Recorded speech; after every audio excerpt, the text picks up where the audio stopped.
All right, now let's take the conversation to South Africa, where the South African Communist Party, SACP, and Chris Hani's family have expressed the disappointment at the country's constitutional court's dismissal for the application to revoke and reconsider its decision to release Chris Hani's killer, Janusz Walus, from prison on parole. The court ruled that the SACP and Hani had failed to present a compelling argument for the court to review Walus's case. Walus was officially released on parole by the Justice Ministry on the 7th of December and is to remain on parole for 2 years. He had been convicted and sentenced to life imprisonment for the assassination of the SACP leader, Chris Hani, in 1993. The SACP and Hani's family have on several occasions voiced their dissatisfaction with the Apex Court's decision to grant Walus parole. Now joining us this morning to further discuss the developments in this story is the National Spokesperson for the South African Communist Party, Alex Mashilo. Good morning, Alex. Thank you very much for joining us.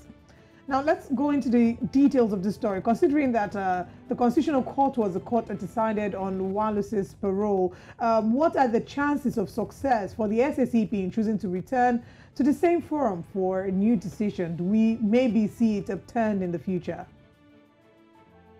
Yes, thank you. Good morning to you. The chances of success were indeed minimal because you are returning back to the same committee or the same judicial committee that made the decision. In most instances, if the judicial committee responds positively, its own integrity will be questioned. So they do as much as possible to avoid that situation. We were aware about that, but there is something interesting in the decision that they have made. Because if you will recall, one of our grounds for returning back to the Constitutional Court was that if you read their judgment, you may conclude that there were only two parties affected in the matter. On the one hand, that side of the Minister of Justice and Correctional Services, while on the other hand, the assassin who assassinated Chris Hani in cold blood on 10 April 1993. This is because their submissions are being legally evaluated in detail in the judgment.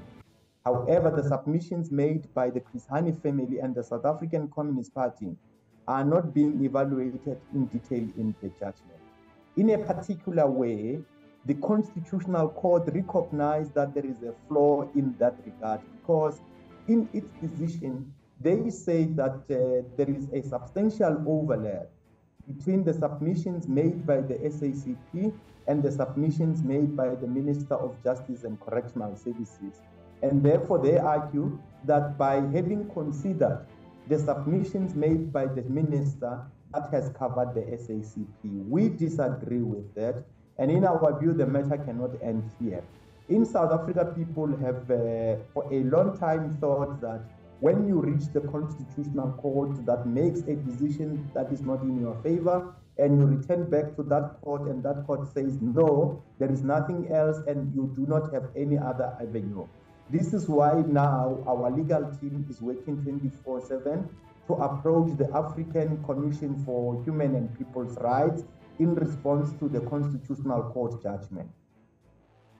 Well, what are the chances that you would get, some answers there? Look, we want to exhaust all available legal avenues before we can say we have done it all in this case. So far, we have exhausted all available legal avenues in the Republic of South Africa, which is why we are now proceeding to approach the African Commission on Human and People's Rights on a ground based on the rights of the SACP and the Hani family, which we believe have not been given due regard by the Constitutional Court. It cannot be that an assassin who permanently deprived the victim of his supreme right to life when he assassinated him on 10 April 1993 is presented as a victim than the actual victim who he assassinated. It cannot be. We don't agree with that. But I must say there are other steps we are taking. We have started a program of mass mobilization. We have coordinated a massive march to the Hoshimamburu prison in the capital city of Tshwane, known as Pretoria, outside South Africa, where we submitted our memorandum, among others demanding a full inquest into the assassination of Chris Hani to unveil or achieve full disclosure of the truth and all the circumstances surrounding the assassination. Because Chris Hani was not killed with a gun bought from a shop. He was not assassinated with a gun given by any other Dick, Tom, and Harry. Chris Hani was assassinated with a military weapon. That gun that they used to assassinate Chris Hani was taken from military armory during apartheid era. And you know that the apartheid regime was an anti-people regime. It was brutal. There is no way any other person could have gained access to military armory. So we want to see the person who either took or stole that weapon from military armory, and those who moved the weapon from place to place using their hands held accountable. The weapon was fitted with a silencer. We want to know who supplied the silencer. It was tested at the farm. There are just so many details. One of the co-conspirators who participated in the assassination of Chris Hani, his wife was found with a list. We want justice to take its course. Chris Hani was number 3 on that list, and the focus in the elimination was on him. Man, there are so many angles to this conversation. Let's talk about the trust that the people have for the Constitution. Now, Janusz Walus was in prison for nearly 30 years, and according to the Constitutional Court, he has met the parole requirements and has been released on the parole conditions.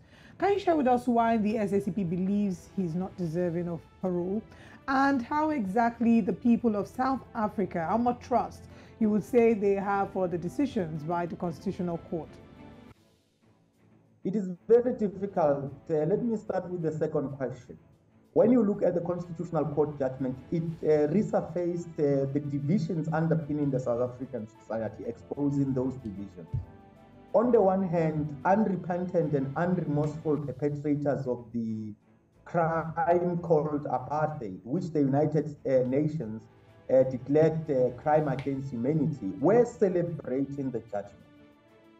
On the other hand, those of us who come from the community of the victims of apartheid were disappointed with the judgment. That's what has happened, regardless of how you look at this matter and from where you look at it. And the reality is that there are families of liberation stalwarts whose family members are still in prison, while those who perpetrated the crime against apartheid are being considered for parole, just as the case of Janusz Walus demonstrates.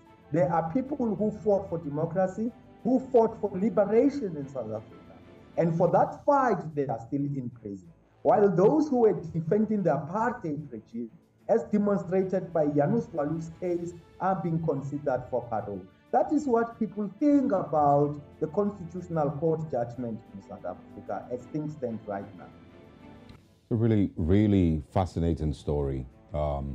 But of course, we would follow up and see how far the SACP's attempts go. And of course, we would like to speak with you again. You know, when there's further developments, we'd like that you join us and share with the rest of Africa what you know is going on. You know, with regards to this case. Thank you so much for your time this morning, and good morning once again. Thank you so much. I must also mention, just as my parting shot, that we are looking forward to driving legislative and regulatory reforms to ensure that the rights of the victims are upheld and are not subordinated to the privileges of the perpetrators of crime. We hope that we get to see that, and we look forward to having you back again. And we hope that there are positive developments in this story. Do enjoy the rest of your day.